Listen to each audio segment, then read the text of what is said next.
Hello friends, स्वागत है आपका मेरी हिंदी यूट्यूब चैनल पर। आज जो ये आपकी क्लास है, ये हिंदी साहित्य की क्लास है जिसमें हम भक्तिकाल पढ़ रहे थे। भक्तिकाल मैंने जो है आपको पिछली क्लास में ही आरंभ कराया था, यानी कि भक्तिकाल की ये दूसरी क्लास है।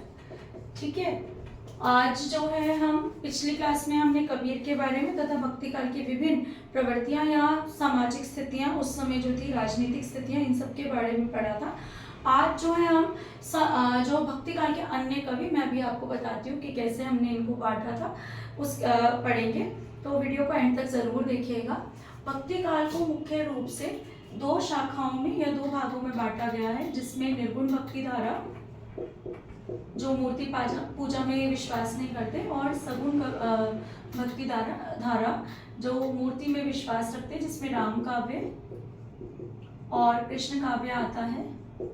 ठीक है, दूसरी ओर है निर्गुण में आता है संत काव्य, इसे हम ज्ञानाश्रय शाखा भी कहते हैं, और आता है सूफी काव्य जिसे हम प्रेमाश्रय शाखा भी कहते हैं। तो हमने संत काव्य पढ़ना शुरू किया था पिछली क्लास में, जिसमें हमने कबीर के बारे में पढ़ा था, क्योंकि संत काव्य धारा के प्रतिनिधि कवि कौन से माने जाते हैं? कबीर माने जाते हैं। तो कबीर के जन्म और उनकी रचनाएं, इसके बारे में हमने पढ़ा था। उनकी गद्दी, उनके जो शिष्य हैं, किसे मिली? धर्मदास को मिली, इत्यादि के बारे में हमने पढ़ा था। आज जो है भक्तिकाल के अन्य कवियों के बारे में पढ़ेंगे, जिसमें सबसे पहला नाम जो मैं ले रही हूँ वो है रामानंद। रामानंद जो है कबीर के गुरु हैं। इनके खुद के गुरु कौन है? राघवानंद है रामानंद के। अच्छा, इनका जो जन्म है 1368 में हुआ, ब्राह्मण परिवार में हुआ था इनका जन्म। इनके 12 शिष्य माने जाते हैं। किसके अनुसार? कौन से ग्रंथ में दिए हुए? नाभादास कृत भक्तमाल में, भक्तमाल नामक ग्रंथ है, जिसमें रामानंद के 12 शिष्यों का उल्लेख किया गया। 12 के 12 हमें वैसे याद नहीं करने, नाम एक बार समझ लेते हैं, बहुत ज़्यादा कठिन नहीं है। नामों में सबसे पहला नाम आता है अनंतानंद, दूसरा सुखानंद,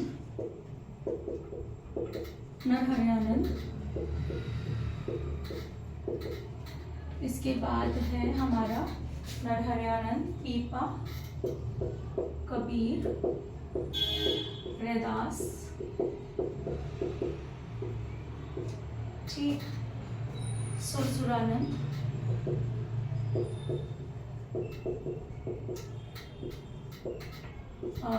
पद्मावती भी थी, ठीक। एक है इनके सेना व सुरसुरी,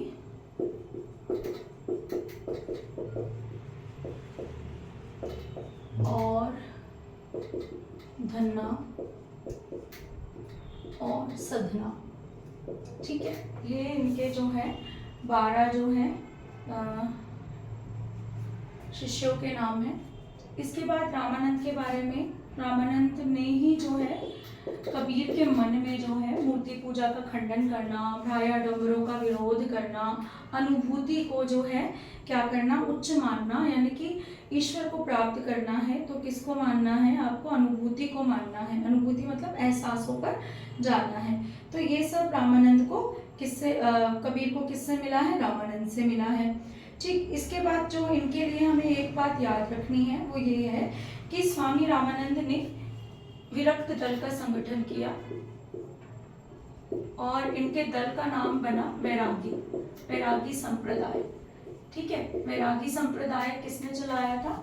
तो वो चलाया था रामानंद ने। ये हमें बातें याद रखनी। कौन कौन सी बातें याद रखनी है? कि रामानंद के कितने शिष्य थे? 12।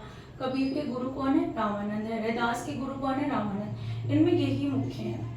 ठीक है, रामानंद का जन्म कब हुआ? 1368। रामानंद के गुरु कौन है? राघवानंद है। हमें सिर्फ यही बातें इनके बारे में पढ़नी है, इससे ज़्यादा की जरूरत नहीं। इनके द्वारा चलाए गए दल का नाम क्या है? विरक्त दल या वैरागी दल की बात हमें करनी है। ठीक है, इसके बाद चलिए हम रैदास पढ़ते हैं। रैदास जो है बहुत, जिनको हम संत रविदास के नाम से भी जानते हैं। इनके गुरु मैंने अभी बताया कौन है? रामानंद है। ये चमार जाति से संबंधित रखते थे, यानी कि नीची जाति से संबंधित रखते थे, और अपने आप को मानते थे कि मैं नीची जाति का हूँ, इसलिए मेरा उद्धार नहीं हो रहा है। बहुत अच्छी सी पंक्तियां ना, प्रभु जी तुम चंदन हम पानी, बहुत अच्छी सुनने में। प्रभु जी तुम चंदन हम पानी, तो वो रैदास कवि की ही है, रैदास जी की ही है। ठीक है, तो रैदास की ये पंक्तियां भी पूछ ली जाती हैं। वैसे मैं आपको लिखवा देती हूँ, प्रभु जी तुम चंदन हम पानी, किसकी पंक्ति है पूछा जाता है, तो बार बार पूछा जाता है कौन है वो, रैदास है। रैदास अपने आप को तुच्छ मानते हैं, उनकी जाति तुच्छ जाति थी, इसलिए जो है वो अपने आप को जो है ईश्वर की पूजा इस प्रकार से कर रहे हैं। ठीक है, इनका जन्म कहें तो ईश्वर जो कबीरदास का है वही जन्म काल इनका है, 1398 है। ठीक, अच्छा, इनको जो है मीराबाई के गुरु, मीराबाई के गुरु माना जाता है कि मीराबाई के गुरु कौन है, कौन है वो, रैदास है। इन्होंने एक पंक्ति भी है जो है मीरा ने जो है अपनी कुछ पंक्तियों में लिखा है, गुरु मिलिया रैदास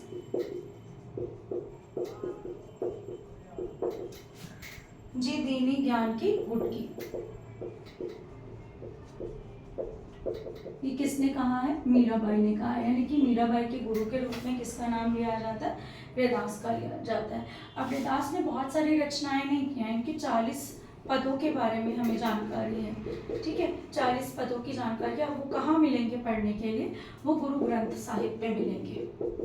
ठीक है, रैदास के पद कहाँ संकलित हैं, गुरु ग्रंथ साहिब में संकलित है, ये प्रश्न आता है। ठीक है, इन्होंने एक और जो है इनका है, अब कैसे छूटे राम नाम रट लागी। ये दोनों पद ना आपको क्लास 9th की जो सीबीएसई की बुक है बस स्पर्श, उसमें आपको मिल जाएंगे। अब कैसे छूटे राम नाम रट लागी। ठीक है, तो राम नाम रट लागी,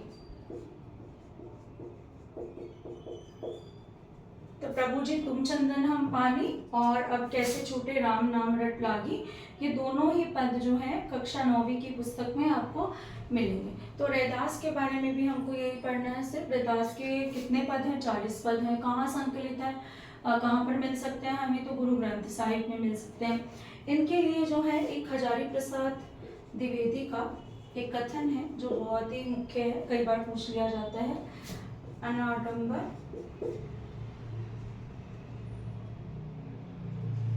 अनाडंबर सहज शैली के प्रयोक्ता कौन है, अनाडंबर सहज शैली और आत्मसमर्पण, आत्मसमर्पण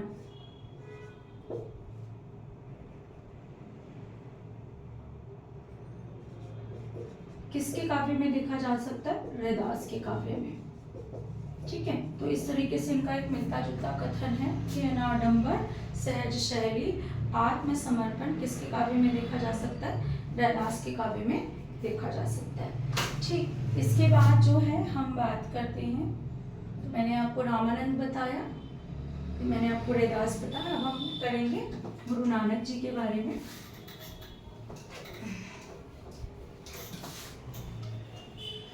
गुरु नानक जी जो हैं सिखों के प्रथम गुरु माने जाते हैं। गुरु नानक धर्म, सिख धर्म के प्रवर्तक माने जाते हैं। सिख धर्म की शुरुआत किसने की, गुरु नानक देव जी ने की।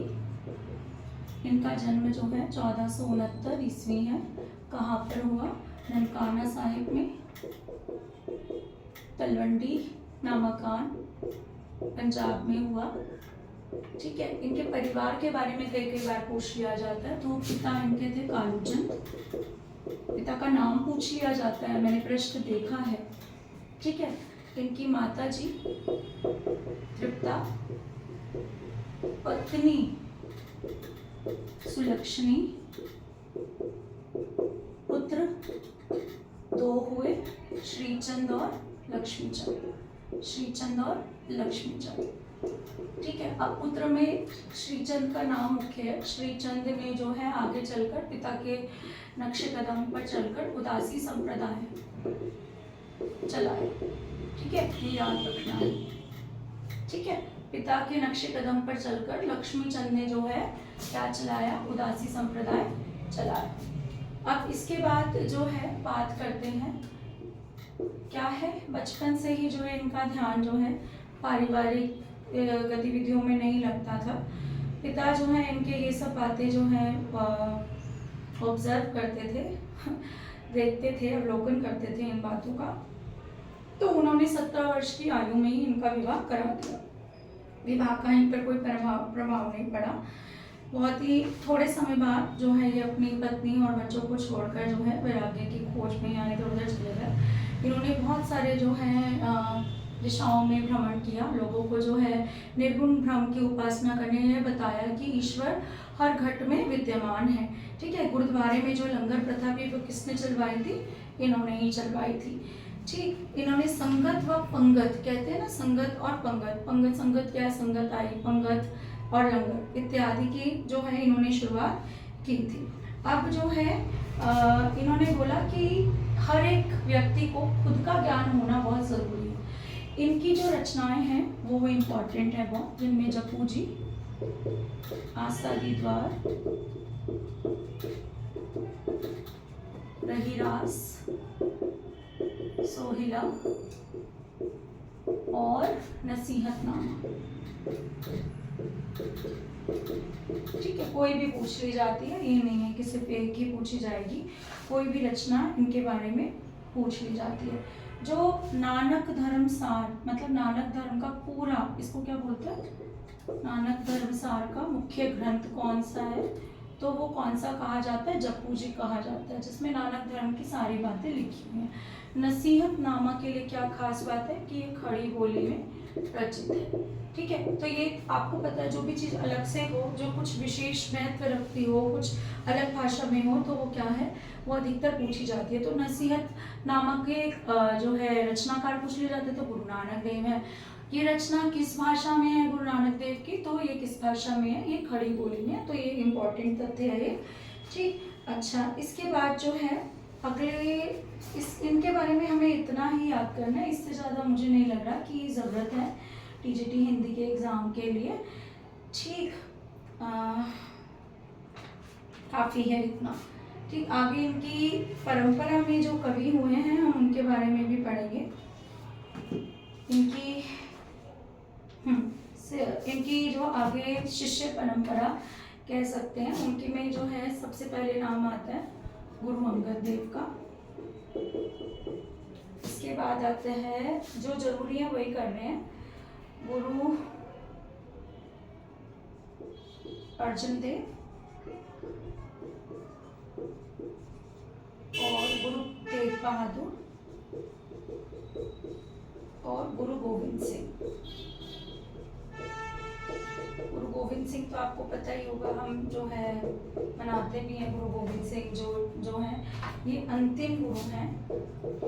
इनके बारे में पूछा जाता है, इनकी रचना पूछी जाती है चंडी चरित्र, इनकी रचना का नाम है। ठीक है, क्या नाम है इनकी रचना का? चंडी चरित्र।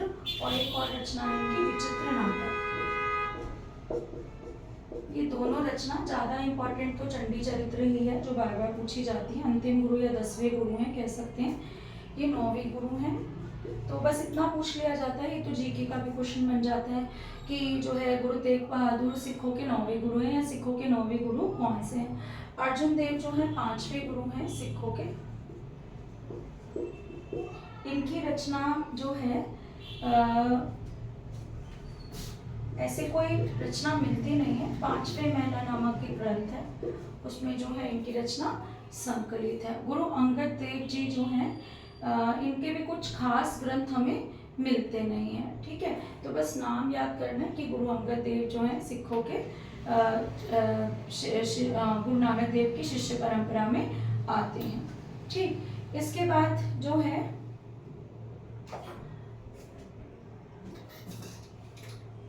मुख्य रूप से यहाँ पर आपको यही याद करना है, और गुरु तेग बहादुर 9वें गुरु हैं बस। अब जो हमें करना है वो दादू दयाल, संत काव्यधारा के मुख्य कवि।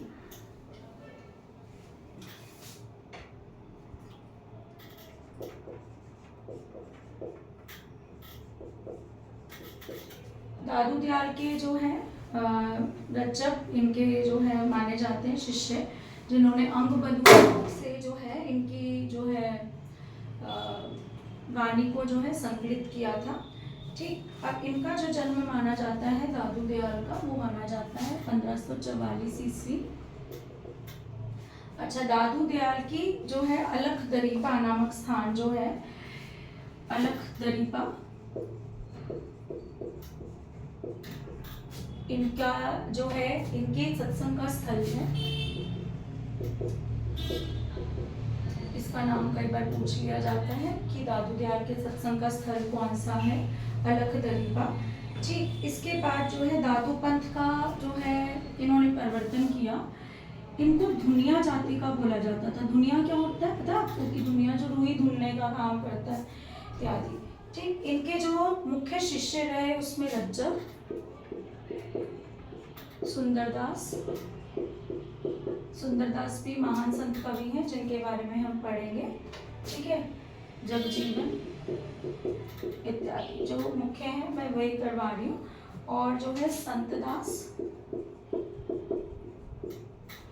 ठीक, जगन्नाथ दास, ये मुख्य हैं, जिसमें ये और ये दोनों बहुत मुख्य हैं। ठीक है, परशुराम चतुर्वेदी का नाम आपने सुना होगा। दादू दयाल के रचनाओं को इन्होंने संपादित किया है। अब दादू दयाल की जितनी भी सोच है वो किससे मिलती जुलती है? वो कबीरदास से मिलती जुलती है। जाहिर सी बात है कि ये संत काव्य धारा के हैं, तो संत काव्य धारा में जो है अधिकतर जो जितने भी संत हैं उनकी आपस में विचारधाराएं मिलती हैं। ठीक, इनकी जो मुख्य रचनाएं हैं हरडे वाणी और अंगवधू, बस यही दो रचनाएं हैं जिनके बारे में हमें ज़्यादा जो याद रखने की ज़रूरत है। हाँ, ठीक है, तो अंगवधू और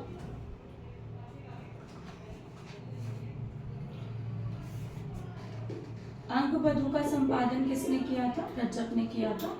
और हरडे वाणी का किसने किया था?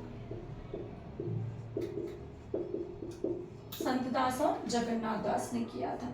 ठीक है, अब जो है इसके बाद एक जो है दादू दयाल को ब्रह्म संप्रदाय से भी जोड़ा जाता है। ठीक है, ब्रह्म संप्रदाय या परब्रह्म संप्रदाय के नाम से भी जाना जाता है इनके ग्रंथ को। इसके बाद जो है इनके उत्तराधिकारी कौन हुए? उत्तराधिकारी मतलब इनकी गद्दी किन्होंने संभाली? इनकी गद्दी संभालने वाले थे गरीबदास और मिस्कीन दास। जो मुख्य रूप से पूछी जाती हैं वो अंगवधू और हरडे वाणी के बारे में पूछा जाता है। कभी कभी इनके सत्संग स्थल के बारे में पूछ लिया जाता है। ठीक है, इसके बाद रज्जब का नाम पूछ लिया जाता है, तो रज्जब अली खान है, मिलता जुलता है, कुछ खास इसमें जो है खास बात नहीं है। ठीक, तो ये हैं हमारे दादूदार। इसके बाद आ जाते हैं मलुकदास। कुछ खास हमें याद नहीं करना मलुकदास के बारे में क्या है, इनकी रचनाओं के बारे में याद करना है। सबसे पहले तो मलुकदास की एक बहुत ही प्रसिद्ध पंक्ति है, अजगर करेना चाकरी, यानी कि ये किसको बल देते थे? अजगर करेना चाकरी, ये किसको बल देते थे? आलस को बल देते थे कि आलस करो। ठीक है, इनका जन्म जो है 1574 ईस्वी माना जाता है। इनकी रचनाएं बहुत सारी है, वो हमें याद रखनी है। इनकी जो मुख्य रचनाएं हमें याद रखनी है, भक्ति विवेक, ये पूछ ली जाती है कई बार। मलुकदास की ये वाली पंक्ति पूछ ली जाती है। ठीक है, इसके बाद ज्ञानबोध, रतन खान। अच्छा, एक ज्ञान समुद्र रचना भी है जो अगले संत कवि सुंदरदास की है, जो अगली क्लास में मैं आपको पढ़ाऊंगी। वाड़ा खड़ी और ब्रजलीला। ठीक है, इनके बारे में कई बार एग्जाम में पूछ लिया जाता है। अगर आप इतने जो हैं रचनाएं कर लेते हैं मलुकदास की तो काफ़ी है, इससे ज़्यादा मलुकदास के बारे में हमें नहीं पढ़ना। ठीक है, तो ये हमारी रचनाएं हैं संत काव्य धारा की। मैंने आपको मुख्य मुख्य कवि बताए हैं। अभी जो है संत काव्य धारा की एक क्लास और लेंगे। भक्ति काल थोड़ा बड़ा है तो इसमें हमारी कम से कम 2-3 क्लासेस और जाएंगी, या हो सकता है हम 4 क्लासेस भी जाएं। और मैं कोशिश करूँगी कि रेगुलरली जो है वीडियोस पोस्ट करूँ। तो कुछ बच्चों की बार बार रिक्वेस्ट आती है कि मैम डेली जो है क्लास अपलोड कीजिए। मैं बहुत कोशिश करती हूँ, पर टाइम की कई बार शॉर्टेज रहती है कि मैं डेली नहीं कर पा रही थी। पर हाँ, क्योंकि एग्ज़ाम नज़दीक है तो मैंने जो आपसे वादा किया है कि जो है आपको पूरा कोर्स तो करवाना ही है और बहुत ही शॉर्ट तरीके से कराना है, तो साथ बना रहेगा। चलिए, धन्यवाद।